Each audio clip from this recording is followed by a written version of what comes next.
My name is Gabriel Silaga Jr. Ginawa talaga kong junior ng aking father. Unang-una, I really thank God dumating ang Santi sa akin kasi I've been with corporate sales before. All my life, I'm in sales. Somebody introduced me into networking. Sabi ko, wow, ito pala, ang ganda ng kitaan. At ang dami kang matulungang tao. So, that was the time na talagang sabi ko, I think this is really a great industry. Nag-pray talaga, I really pray hard. Sabi ko, Lord, give me chance talaga to find the best company. Hindi ko alam, I don't have any idea about Sante kasi taga Mindanao ako, somebody called me. Inistudihan ko, I studied the opportunity and I made the best decision in my life. And thanks God, ang daming taong yung nilapitan ko gumaling. So sabi ko, wow, ito hindi to chika-ula lang na company. The product, amazing, 37 times mentioned sa Bible. Recognized by science as the most nutritious of all plant foods. Kompleto siya. It's called superfood. So, kailangan niya sa ating katawan. Kasi pag physically fit tayo, we're okay, we can be the best. Ito ang kagandahan sa Sante dahil design na talaga siya for us to succeed. Trinabaho ko, pinag-aralan ko, thanks God, modesty aside, ako po ang naging unang car awarding. Nakuha ko na rin yung aking new Sante house. Maraming mga tao, kapwa natin Pilipino, pagod na tayo sa hirap. This is really the breakthrough we're looking forward na ito ang dapat bawat Pilipino gagamit ng ating produkto. At the same time, nag-enjoy tayo sa mga benefits. Kaya I'm so thankful unang-una talaga kay God. And to my partners, I don't say they're my downlines, they are my friends. Let's be part of the solution rather than becoming part of the problem. Know your purpose in life. We can be dignified, committed, honest, bold, and successful person na kailangan natin sa bawat isa. Yun ang design ni God sa atin. And happy life, syempre.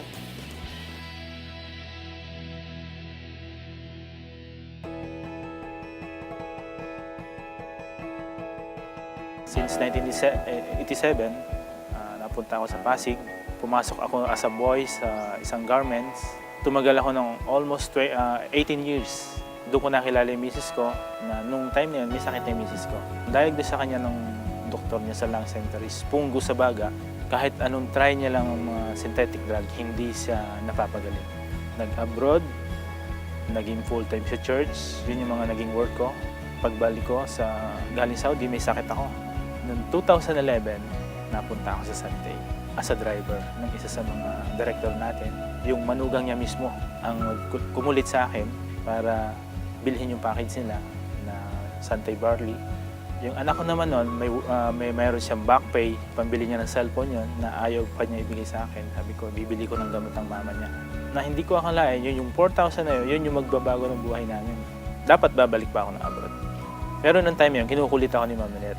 Sabi sa akin, huwag ka na mag-abroad kasi yung binili mong package, may susi dun eh. Tuklasin mo kung ano yun. So, nakinig ako sa kanya, inaral ko yung business, uling baraha ko na ito. Edad ko kasi na 46. Anong papasukin yung trabaho? Kumbaga yung Sante, total package sa sa'yo. Once na mag-take sila ng barley, sila na yung magkukusa na magtanong sa'yo ng business. Ganun kaganda yung produkto. Kung sa kitahan naman, sobra, magsasawa ka sa kitahan. Basta sipagan mo. At ang pinakamaganda dito, ang sikretong naaman ko talaga dito, huwag kang tumigil. Paniwalaan mo kung ano yung nakita mo, paniwalaan mo yung kung ano yung meron ka sa sarili mo, at kung ano yung pangarap mo, kukunin. Sobrang ganda. Dito sa Sante talaga, ini-encourage ko ang lahat na gawin ito.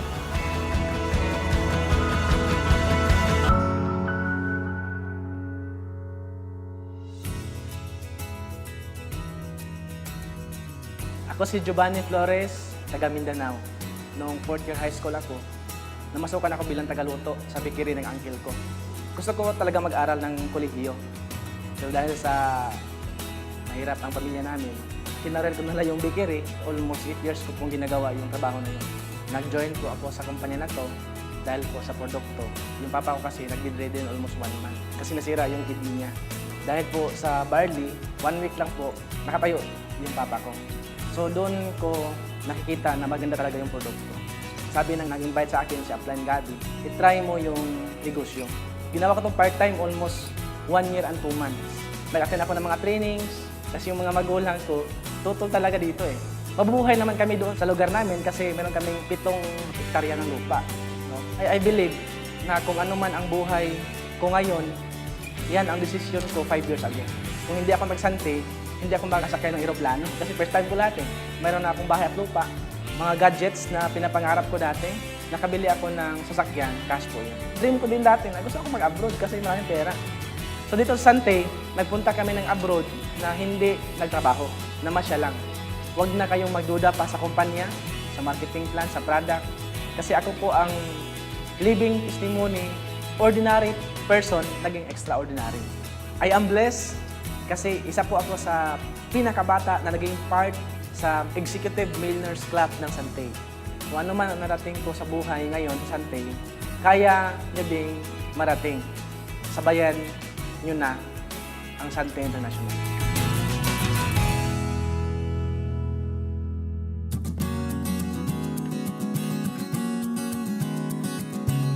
Kala ko nun, pagka masipag ka, kayaman ka na talaga, asenso buhay mo.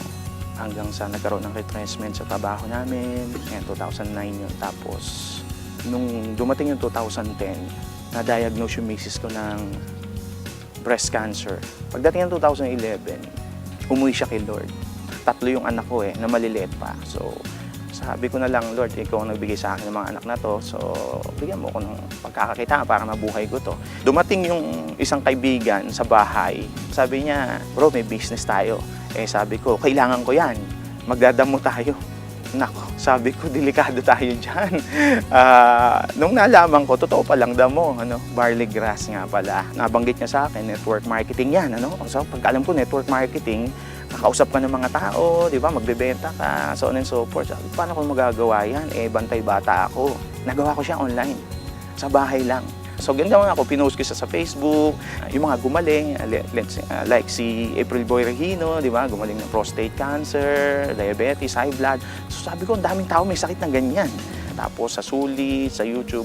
So, after 3 months, medyo kumikita na ako, naka-hire na ako ng kasambahay. So, after 2 years, nagkaroon na ako ng Montero, sports car. Ay, hindi ko hinagap din sa sarili ko yan na magkakaroon ako niyan. Kasi 14 years akong empleyado, bisikletang bulok, hindi ako makabili. Kasi yung sweldo ko na 15, pambayad ng 30. Sweldo ko na 30, pambayad ng puro utang.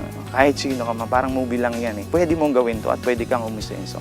Depende yan sa paniniwala mo. Kasi nagawa nung iba. Ang sabi ko nga, nagawa ng iba, bakit hindi ko kaya? Kaya kung ako sa'yo, tuwing ka na, usap tayo.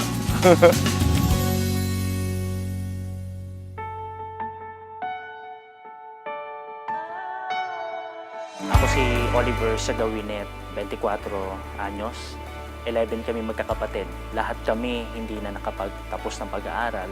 Nagsimula ako na magtrabaho at my age of 12. Gumigising na ako ng alauna ng madaling araw. Titinda ako ng asin, bagoong. Habang puyat, papasok sa school. Pagdating ng alas 4, alas 5, balik ng palengke ulit. Alas 11, may karapatan na ako matulog. Almost 8 years. Araw-araw ganon. 19 ako, doon ko na-discover yung mga sakit ko. May ulcer na ako, hirap na ako sa pag-ihi, may sis ako sa babang braso ko, dumudugo pa. At ang pinakamalala doon, yung araw-araw sumasakit ng ulo ko dahil nagkaroon ako ng memory gap. So, yun na yung bayad ng 8 taon kong puyat. Buti na lang, yung bayaw ko mismo at saka yung ate ko, sila yung nakatuklas nung produktong ininom ko. Nagulat na lang ako kasi bigla silang dumating. In just a matter of 1 year, nakapajero sila. Ano nangyari? Dahil sa ako mismo, tiwala ko sa kanila. Pinagkatiwalaan ko yung produkto. And yung pinaka-negosyo mismo, inintroduce sa akin. Sa akin parang milagro In just a matter of how many months lang, nagulat ako kasi talagang lahat ng problema ko sa katawan natulungan. Dahil sa Sante, nabigyan ako ng bagong buhay. Na-transform ako as a total package talaga. And 100% pwede rin mangyari sa'yo.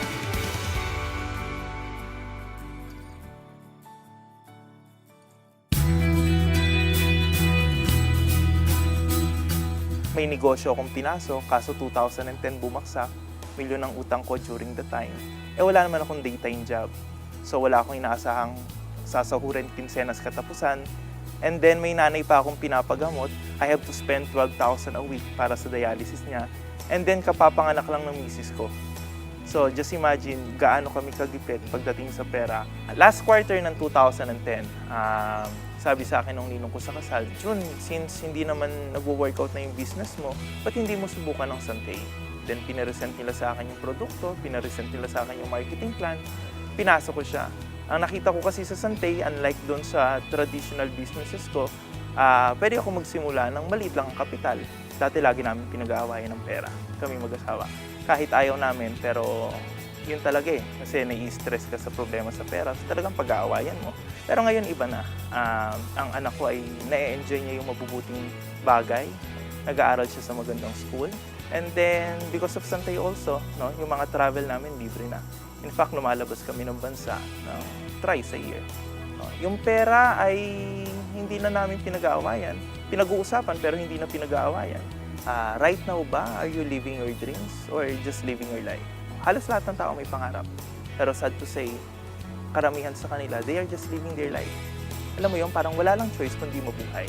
Pero ito yung good news ko. With Santay, you have the chance to live your dreams. Ako dati ganun lang din eh. Yung buhay ko, survival. Pero as of now, I am living my dreams.